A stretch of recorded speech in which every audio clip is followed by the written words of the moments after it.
Hello, good evening, everyone. Welcome to the Royal Photographic Society's Historical Group and this latest in the series of talks about photographic collections around the UK. And it's my pleasure this evening to hand over to our host, Gilly Reid, who will introduce our speaker. Gilly, over to you. Thank you. Thank you very much, Michael. And thank you for taking on this talk for us, Andrew. Thank you very much indeed. I'm finding it rather confusing because my husband is Andrew. So I've got two Andrews now. Anyway, I shall introduce Andrew Choong Han Lin, who has held the post of curator of ships, plans, historic photographs and technical records for about 20 years. And this is at Greenwich, Royal Museum's Greenwich. His core responsibilities include researching, cataloguing and facilitating access to this material.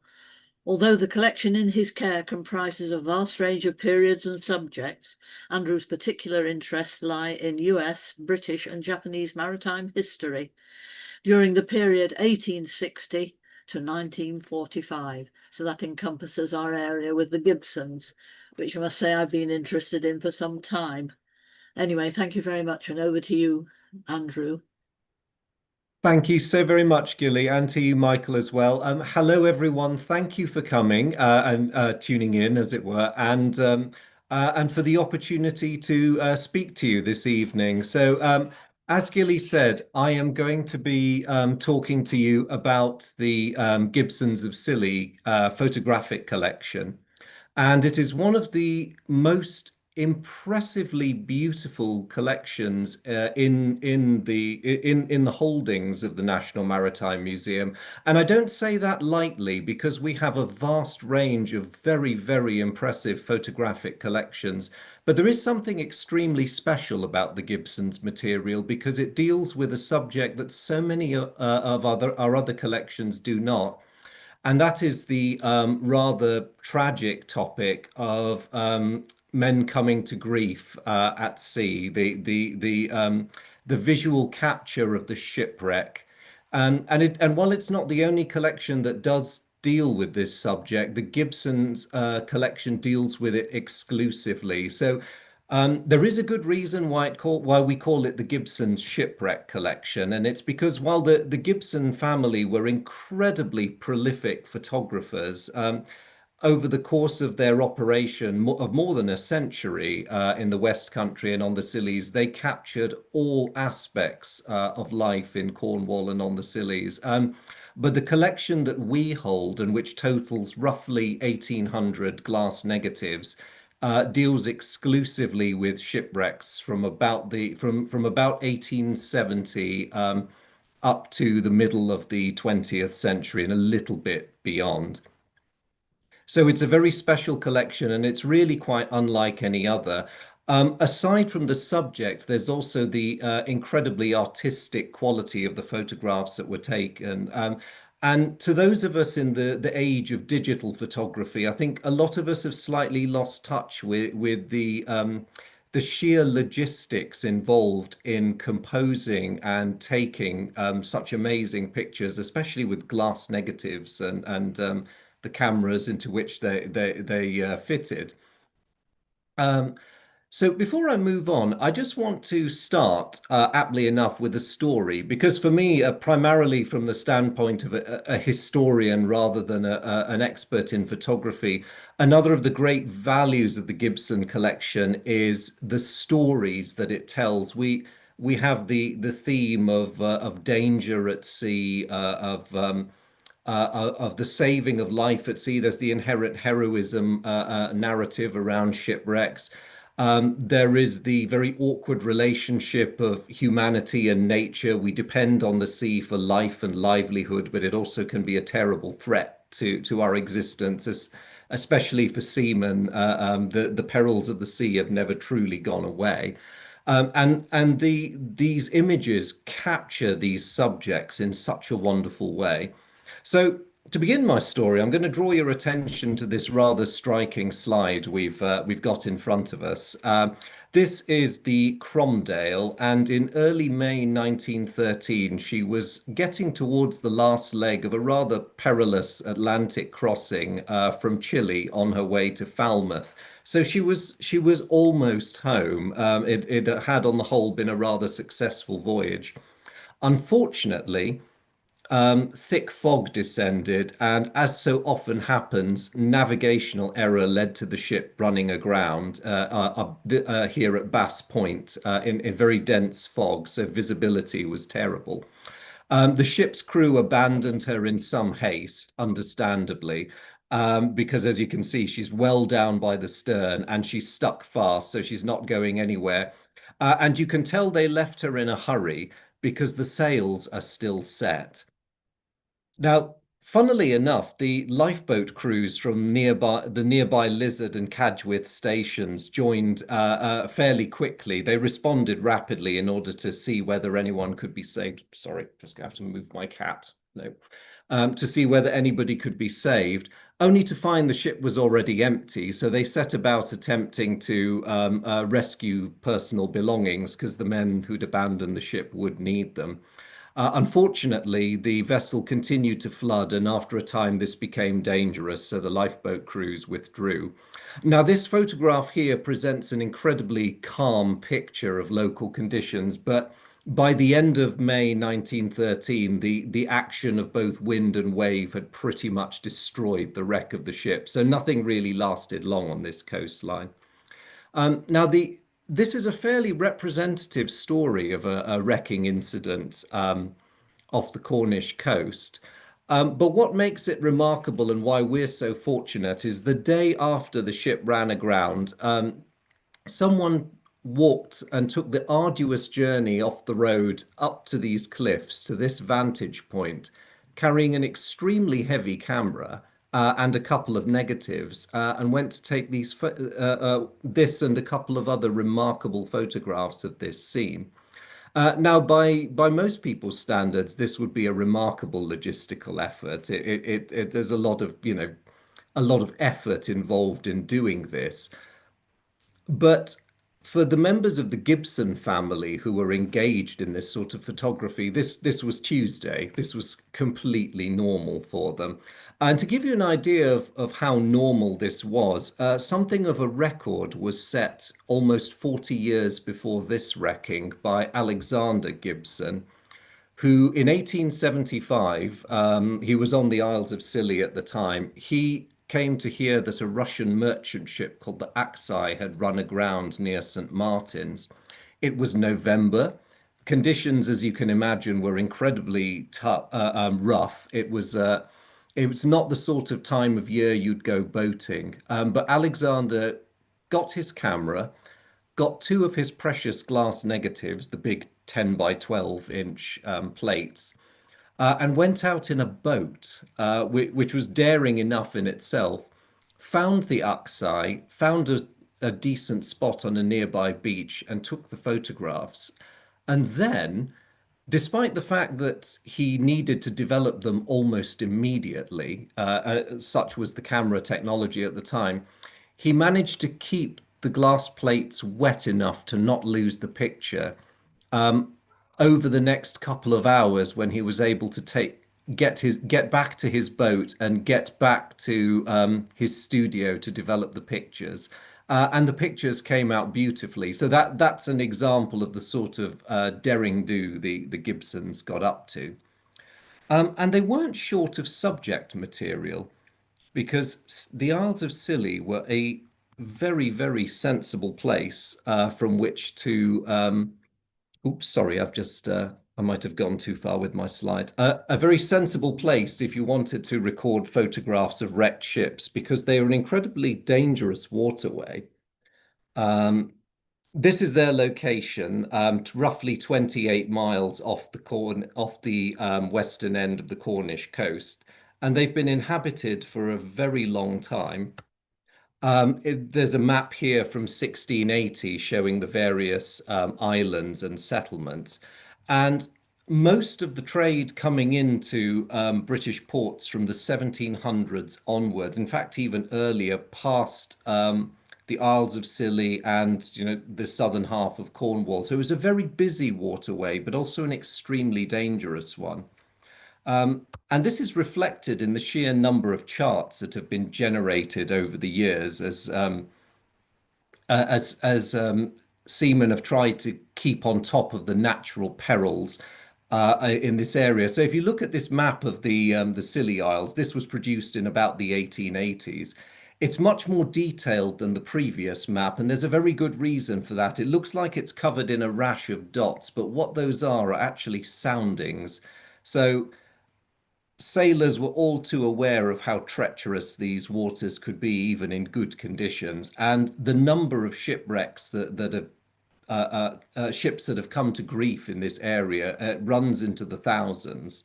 So the Gibsons had plenty to take photos of, and the number of ships they recorded is easily 200 or more in terms of the collection that we have.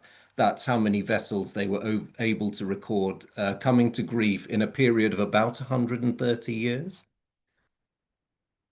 So, who were these remarkable people, and what was it that brought them to the Scilly Isles and even got them into the business of photography? There are some things about the Gibsons that we know quite well. Other elements of their family life, what drove them, what their motivations were in doing this. Some of those are a little bit more obscure. The patriarch of this photographic dynasty, John Gibson, went to sea as a boy sailor at the age of 12. But by the end of the 1850s, he decided he wanted to give that up. And he initially settled in Cornwall, where he set up a shop, literally, but also became very interested in the practice and the art of photography. We don't know which studio he studied in or learned his craft in, but by 1870 he had established a studio on St Mary's in the Scilly Isles, and he claimed to have been extremely well trained by whoever his mentor was. Now, this supplemented an existing studio he had in Penzance, and he made a lot of his money initially through portrait photography. But he clearly wanted to do something a bit different. So by 1870, he's also established on the Scillies, and he is beginning to take photographs of ships that have come to grief. Over the course of time, he had two sons, the oldest, Alexander Gibson, and the younger, Herbert. Both followed their father into the photographic business. Both of them inherited his passion for taking photographs of wrecked ships. And Alexander, in particular, was something of a polymath. He was one of these rather irritating people who was exceptionally good at everything, and photography was one of them. I've already touched on his adventure going out to photograph the Oxeye. So it seems to have been a combination of his father teaching him very well and also bringing a fair bit of his own talent into the bargain. The Now I've done the Gibson family a little bit of a disservice in not including all of them, mainly because there wasn't enough space on the slide. But I should point out that the photography business was very much a family affair. So both Alexander and Herbert had sisters as well, and in one of the census records, they are recorded as photographic assistants. So while they may not have been going out with the boys taking the photographs, they were certainly helping with the development work. Both the brothers continued supporting their father until the 1920s when they decided to part ways. Nothing too hostile there. It was just that Herbert preferred to remain in Cornwall while Alexander decided he wanted to stay on the Scillies.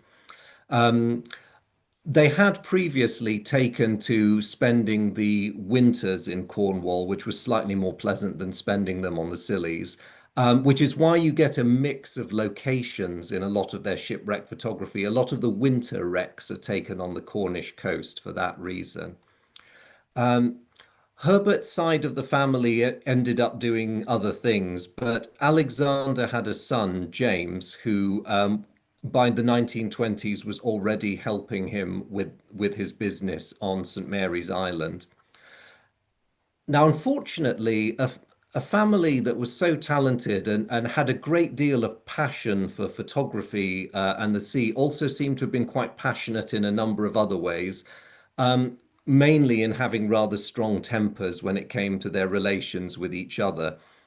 Alexander and James did not get on all that well, and unfortunately, the relationship came to a head, and James decided to go his own way.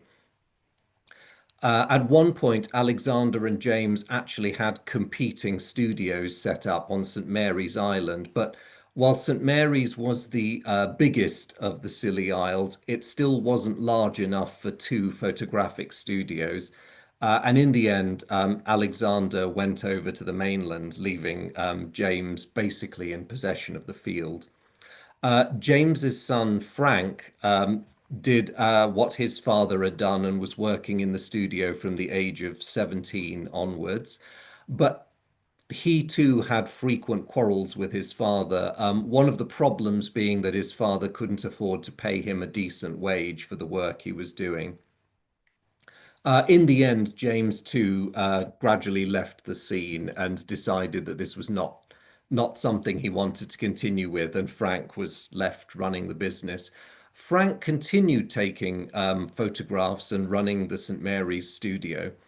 And he did this until nearly the end of the 20th century. He essentially saw the century out. Now, recognizing that he couldn't make enough money from photography alone, he, fortunately for us, also went into publication and authored a number of books which showcase the collection. Now, while the family were living out their lives and pursuing their career, they were becoming increasingly famous. 1870 was an important year because the telegraph had come to the Scilly Isles, meaning that communications was so much more important. And for a time, John Gibson was the editor of the local newspaper.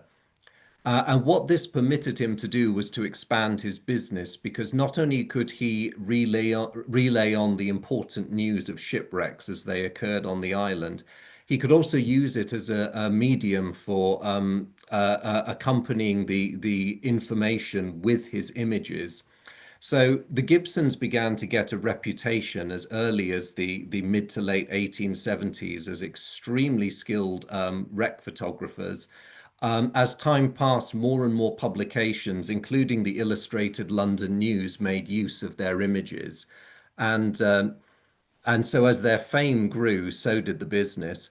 They also did a great deal of a roaring trade with tourism, as the development of the railways gave people greater access to the West Country for their holidays. And as the middle and working classes, for a time in late Victorian Britain, enjoyed a slightly higher disposable income, more and more people were picking up mementos of their time in the West Country, or indeed mementos of experiences they had survived. In many cases, curiously enough, it was shipwrecked sailors that came to the Gibsons wanting photographs of the ships that had quite literally sunk from underneath them. And the shipping companies were getting in on this too, because one of the most important considerations for a ship owner in those days was that if your vessel came to grief, never mind how paternalistic you may or may not have been about the cruise, you did have an eye on whether you could claim insurance for what had happened. And ship owners pressing their claims with organizations like Lloyd's would often rely on the photographs the Gibsons produced as evidence of what had happened. Everything from the circumstances of the vessel being wrecked all the way down to whether the cargo had been salvaged or not, and if so, how completely. So trade, broadly speaking, was good through the Victorian period and into the early 20th century, and only really began to decline when it became a matter of pure tourism and general interest. But regardless of the financial side, the reputation of the Gibsons was very well cemented by the 20th century. Frank Gibson's publications did very well. He published a series of 3 books called Eyewitness, which covered life in the Scilly Isles photographically from 1958 through to 1997. And in the late 20th century, my institution, the National Maritime Museum, was very glad to be able to host an exhibition called On the Rocks, which showcased a number of the more famous images from the Gibson collection. Little did we imagine that in 2013 we'd have the opportunity to purchase the Shipwreck collection when Sandra Kine, as she was then, formerly Sandra Gibson, put the collection up for sale. So there we go. That is a very potted history of the Gibson family, and I hope I've touched a bit on who they were. But moving on, what about the equipment? Now, unfortunately, our purchase of the Gibson Shipwreck collection didn't include any of the cameras. So we have got the 1800 or so negatives I mentioned earlier. And broadly speaking, the majority of them come in the 10-inch by 12-inch size. There are a significant minority that are 10 by 8s. But to my mind, it adds to the impressiveness of the achievement of the Gibsons when one considers the logistical difficulty in using this kind of camera equipment in the conditions that I described earlier. So I'd mentioned when I was talking about Alexander photographing the Axai, the negatives we have for that ship are the 12 by 10s, which means that his camera would have had to have had a width of slightly over 12 inches in order to accommodate the negative. Now, the vast majority of these negatives were created by using the wet plate collodion process. So, of course, you had to pre-wet your negative's face with the collodion solution, which was a mixture of alcohol ether and nitrocellulose. And once this was put into the camera and exposed, you couldn't let it dry out or you would lose the image, and it could dry out very quickly if you weren't careful. So again, returning to Alexander's photography of the Axai and the fact that he was able to keep his 2 negatives wet by wrapping them in wet cloth and then dashing them back to the studio. I say dashing, it was a matter of hours, and still managing to develop these remarkable images speaks volumes for for his skill as a photographer. And it was very much the same for the rest of the family. We don't know how many negatives were discarded, unused, or lost because the images didn't turn out. But I think the fact that we've got about 1800 of the things is very impressive. And I just wanted to show you this slide because this gives you a view of how the negatives are stored today. So after purchasing the collection, our conservation team got to work on them, and they were first of all inspected and where necessary cleaned, and then they were rehoused individually in these silver safe envelopes, and they're stored now in conservation grade boxes. They have, for the most part, if not all of them, have been digitized. But while we have records of what each negative shows, the catalogue records for all of them are, for some of them rather, are still incomplete. We have the information as to what the vessel is, but what we are hoping to do is marry that up with information about the subject from other sources. The hope being that over time we can add more of the images online with very complete information as to where it was taken, what the circumstances were of the wrecking of the vessel that's shown, more information so that we can tie series of images together in a more coherent way.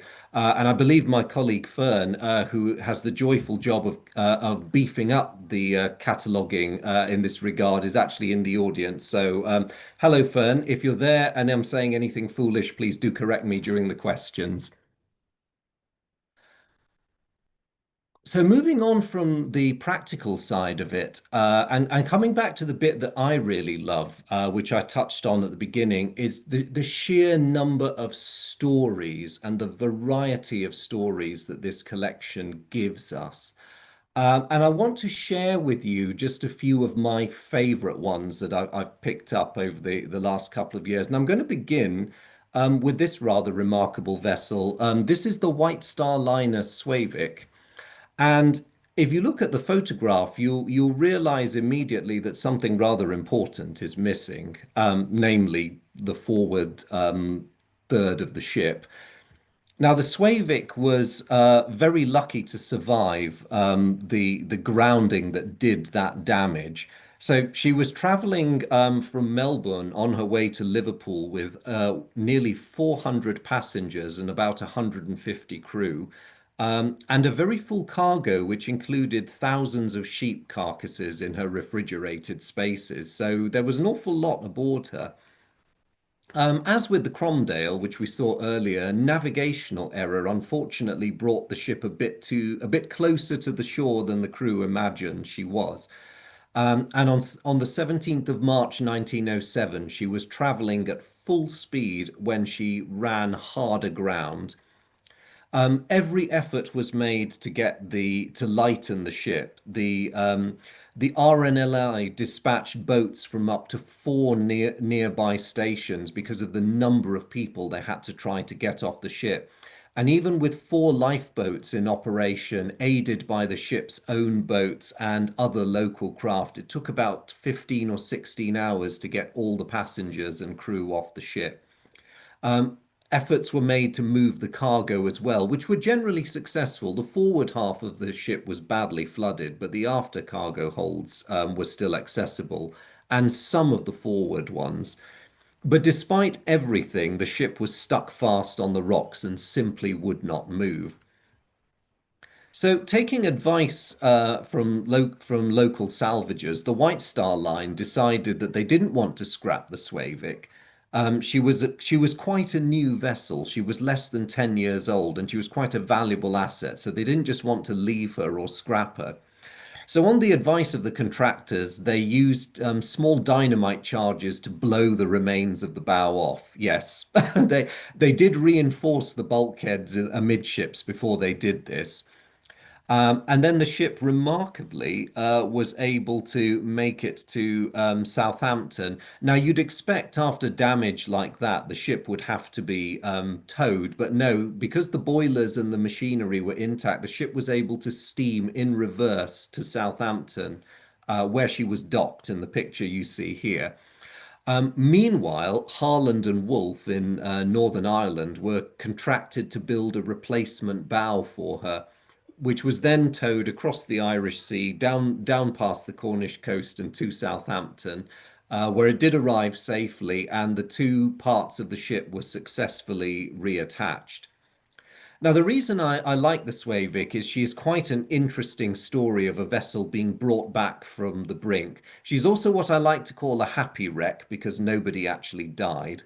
Um, but the truly remarkable thing is not so much the rebuilding and the reattachment of the two parts of the ship, but what a fairly an operation like this, a salvage operation like this, was not unknown in this period. It had actually been done since the age of the wooden walls and was not too uncommon. We might think it sounds like an incredibly drawn out operation, and indeed it was, but it was something that shipyards were not unprepared for. What's very interesting from the perspective of the Gibsons is it illustrates two things about them. One is they were the ultimate completists. If they took photographs of a wreck, as far as possible, they would try to get the full story. And related to this point is the fact that this is a Gibson photograph, and I don't know if you can see from the caption, but it is actually taken in Southampton. So the saga of the Swavic took up around 60 of the images in the Gibson collection. She is probably the single most photographed vessel in that collection. But this was, as I say, in pursuit of a complete story. So the very first photograph that's taken of the Swavic shows her hard aground. And then there's a large series, close-up similar to this one, showing the damaged and flooded forward half of the ship, both before and after the dynamite charges removed the bow. There's photographs taken of the ship moving away under her own power, and there are numerous photographs of her in dock here in Southampton, and also of the bow being reattached. So you have this fantastic continuous visual representation of this very interesting story. And it highlights yet another element which we're becoming less used to in the digital age. And there are far too many people walking around these days who were born after the era of cameras that allow you to check your photographs after you take the picture. One of the reasons the Gibsons took so many photographs was redundancy. They wanted to be sure that everything came out properly. And of course, you would take the trouble to take a number of near identical images just in case something went wrong. So the fact that we've got 60 intact ones is quite incredible. Well, I say intact and also of a very high image quality. Another of my favorites is the story of the liner Minnehaha. Now, there's something about the name Minnehaha that seems fairly unlucky when it comes to the Scilly Isles, because in 1874, a sailing vessel by the name of Minnehaha came to grief on the Scillies. And unfortunately, in that instance, the vessel was a complete loss. And the wrecking in that case claims 10 lives. This Minnehaha was somewhat more fortunate. She was on her way in April 1910 from New York to Tilbury. And like the Slavik, who we've just left, she was a large vessel. She had a large number of passengers. Uh, in all, passengers and crew numbered well over 200. She also had almost 250 steers, so that's live cargo, livestock, young bulls. Uh, and she ran hard aground on Scilly Rock. Now, as with the Slavik, people came out in droves to help, and a lot of cargo was jettisoned. But unlike the Slavik, a significant part of this ship's cargo was bellowing and not being terribly cooperative. What is remarkable, and elements of which were captured by the Gibsons, is that some 200 of the steers were saved and safely put ashore on one of the nearby islands. Other cargoes that were rescued and liberated, included various items of machinery, sewing machines, carpets, even a few grand pianos and motor cars. So it was quite the effort trying to lighten the ship. Now, unlike Slavik, happily, the Minnehaha was refloated, ingeniously using compressed air, among other things, to get her off the rock. And she was able to proceed towards Falmouth with another ship keeping company just to make sure she didn't run into any more trouble. Now, I quite like this photograph, which was one of the first pictures the Gibsons took of the Minnehaha after she ran aground. And the reason I like it was because it serves as, it's not just a very handsome picture of the ship, as well as illustrating the trouble she's in. She's noticeably down by the bow and is clearly not going anywhere. But this was one of the pictures taken from shore, and it illustrated an intriguing problem for them, which was that if you wanted to get close-up pictures, every now and then you had the problem of running out of shoreline. Now, this was something the Gibsons had tackled previously, but the images they went on to take of the Minnehaha showed an incredible amount of inventiveness because it involved taking photographs from an open boat. Now, bearing in mind this is 1910, so they're still using their wet plate collodion glass negatives and cameras. With a digital camera, I would struggle to take a steady photograph in an open boat that was, bobbing and pitching like crazy. They somehow managed to do it, and the only other photographer I know of who was able to match that feat in terms of taking high quality photographs from a boat was Beacon of Cows. Nobody else managed this really quite incredible bit of photography. Before I leave the Minnehaha, I'll say happily again, there was another happy wreck where no human life was lost. They did lose a few of the steers, unfortunately, but all the people came out safely. Here we have another very picturesque steamer, the City of Cardiff. She is one that I quite like because I deliberately left off mentioning one theme that, or mentioning in detail one theme that the Gibsons cover in their photographic collection, and that's the very, very heroic actions of the men who manned the various lifeboat stations on the Cornish coast and in the Scillies, and their shore-based colleagues, because one lot that you never hear of are the Rocket Brigade, who were responsible for getting people ashore from ships that had been driven in close, as the city of Cardiff was. And so I like this series of images because it actually shows in some detail the somewhat obscure men of the Rocket Brigade doing what they do best. I don't know if you can make out on my slide, but the ropes have been cast from the city of Cardiff to the shore, or more accurately, I should say, ropes have been cast from the shore to the city of Cardiff. If you're wondering why these rescuers were known as the men of the Rocket Brigade, it's because they used rockets to fire a weighted rope across to the ship that was in distress. The crew would then secure the ropes and they would rig up a breeches buoy to bring men ashore. Now, luckily, the city of Cardiff, when she came aground in March 1912 in Mill Bay, was running light and had a fairly small crew. It was only about I think it was only about 23 to 25 men and women, all the crew. And the men of the Rocket Brigade, despite the heavy weather conditions, were able to get everybody off. I'll just get to one of the other photographs. So you can see the ship has attracted a large crowd of onlookers, but you can see the lines being put across in this image. And if I skip to the next one, there is some poor unfortunate undergoing the, oops, sorry, let me go back one, undergoing the experience of being hauled across on a breeches buoy line, which must have been absolutely terrifying with the waves doing what they were doing directly beneath them. I have the report of the Times here, which reports that happily all lives were saved by the Rocket Brigade, who landed 23 men and 2 women. The 2 women being the wives of the captain and the chief engineer, and the final person rescued being the son of the chief engineer. So the whole family was aboard this ship.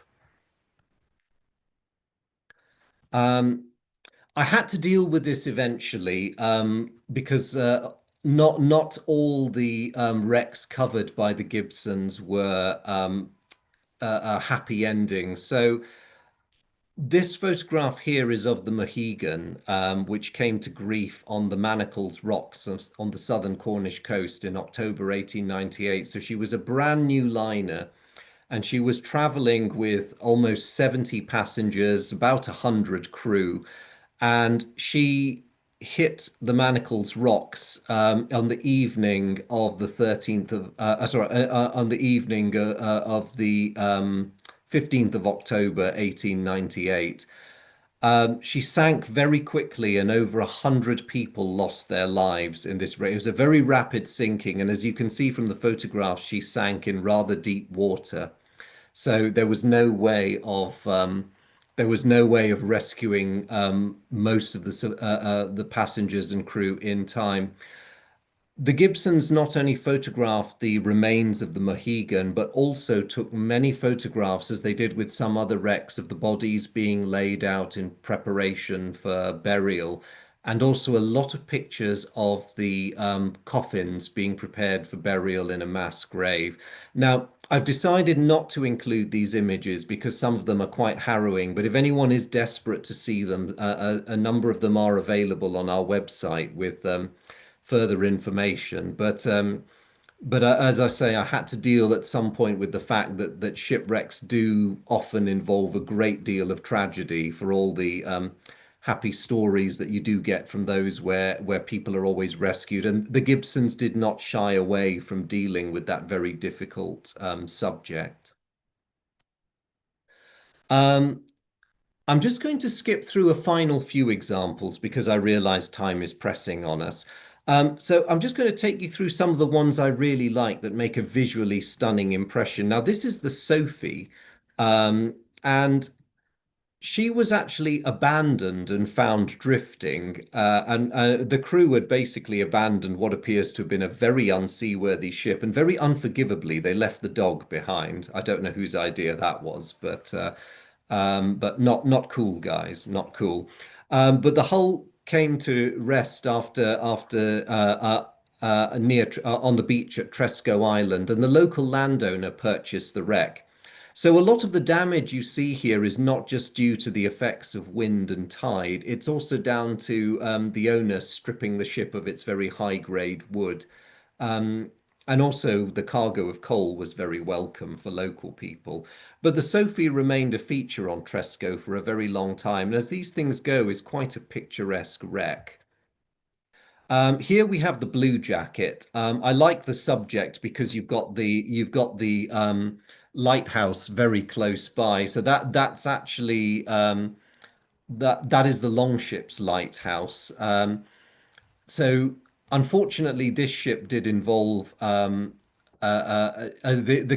captain, the crew, and his wife were rescued. Sorry, the crew, the captain, and his wife were rescued, but the ship was a total loss.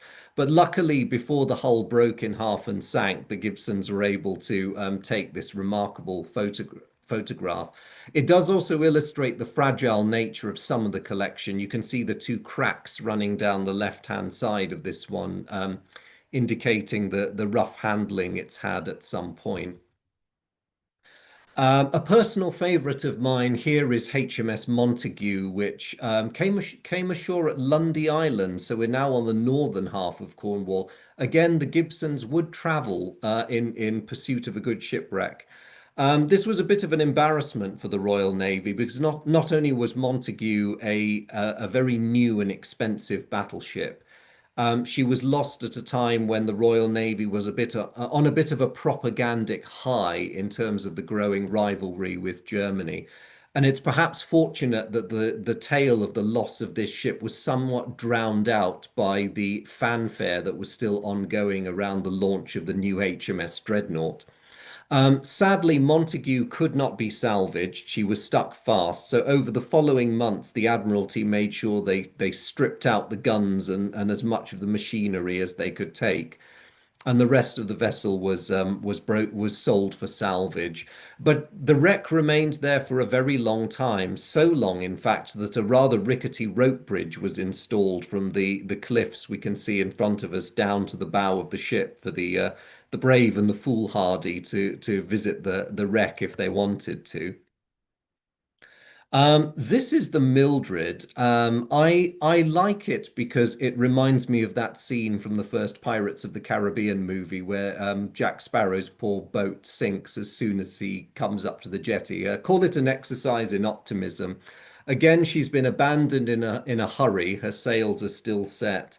Um, and the Mildred was lost again in dense fog. The crew suffered from what we call a navigational error, leaving us with this rather picturesque image, which did not last very long because despite the calm conditions shown here, it only took a couple more storms before the Mildred had completely disappeared. So it's good that the Gibsons got to Gurnard's Head to take this photograph when they did.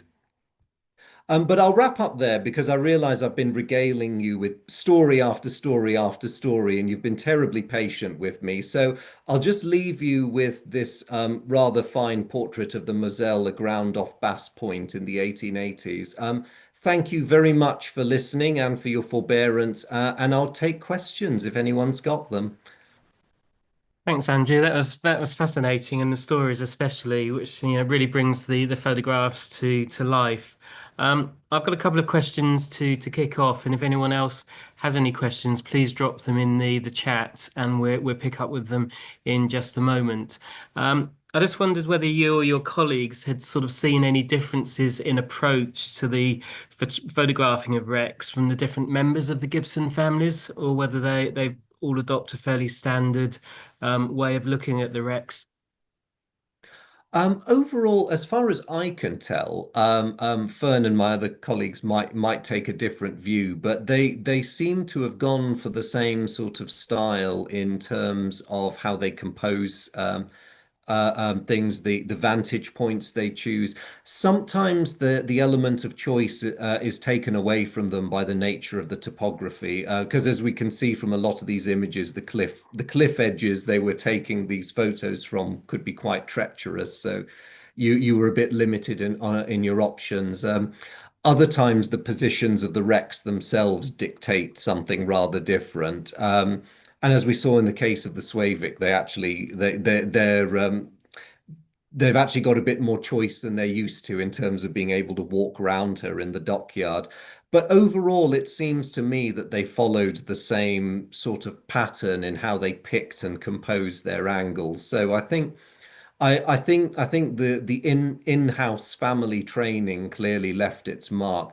I will just say though that the ever-talented Alexander, who did this more than most, was quite adept at saving spoiled images through the use of a paintbrush and by modifying negatives that didn't quite turn out right.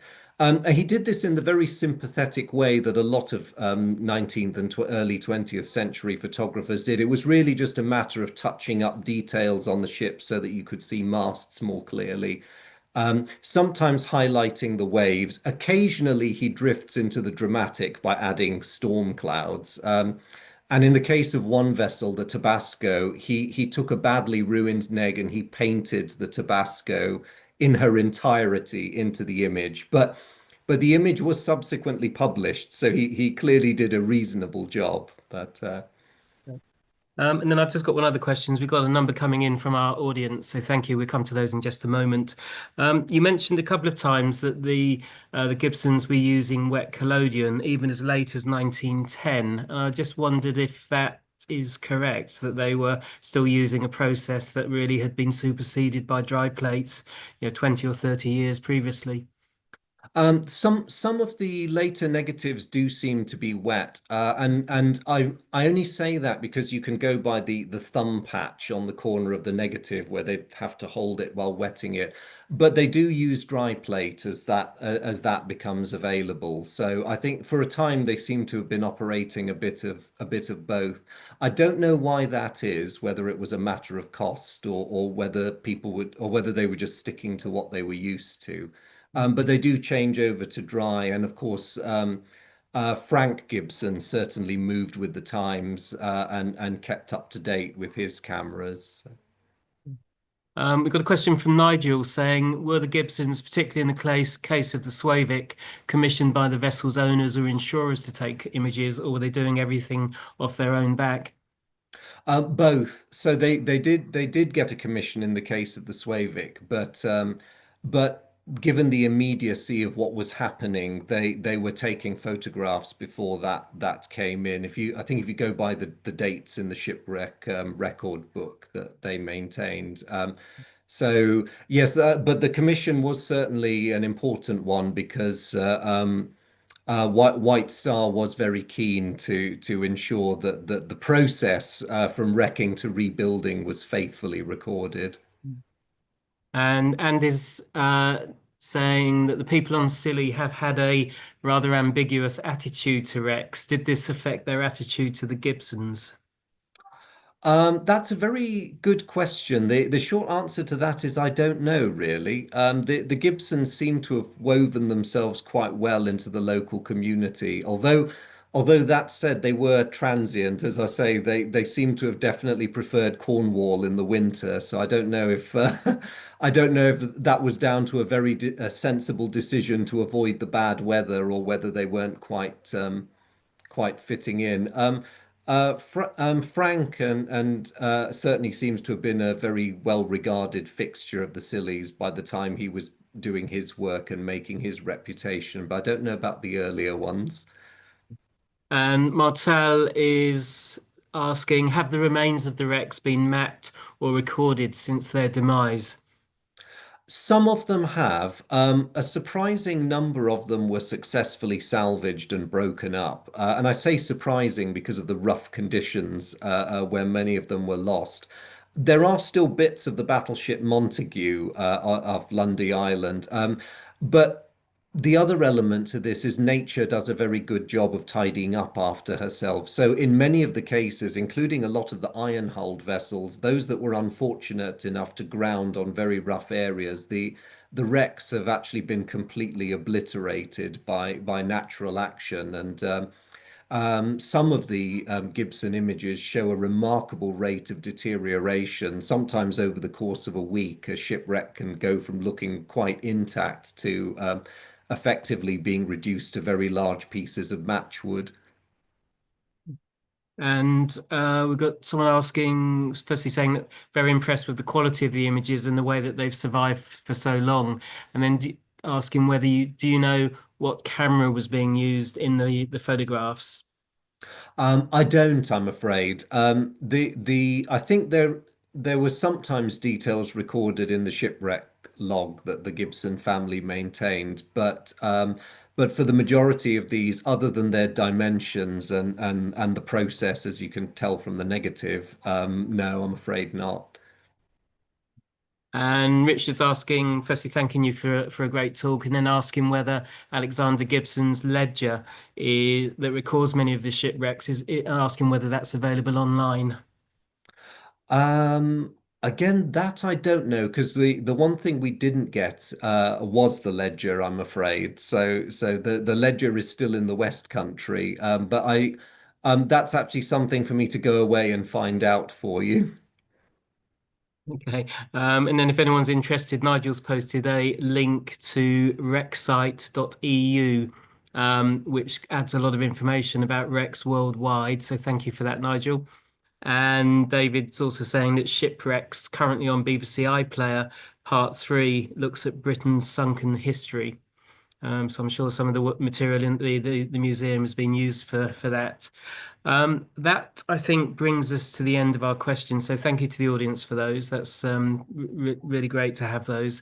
And Andrew, thank you so much for sharing your knowledge and all the work that Fern's been doing and the museum is doing on making the negatives and the material from the Gibsons accessible. It's really good to see, and I think we're all going to be exploring some more of those stories and some of the histories that the wrecks tell. And thank you for your time this evening. It's appreciated. And thank you, Gilly, also for arranging this evening's talk. So I think we're bringing everything to a conclusion there. And thank you again, Andrew, for sharing your expertise with us all. Well, thank you very Yeah. much for the opportunity and thank you all for tuning in. It's been marvelous. Thanks. Thank you. Good night.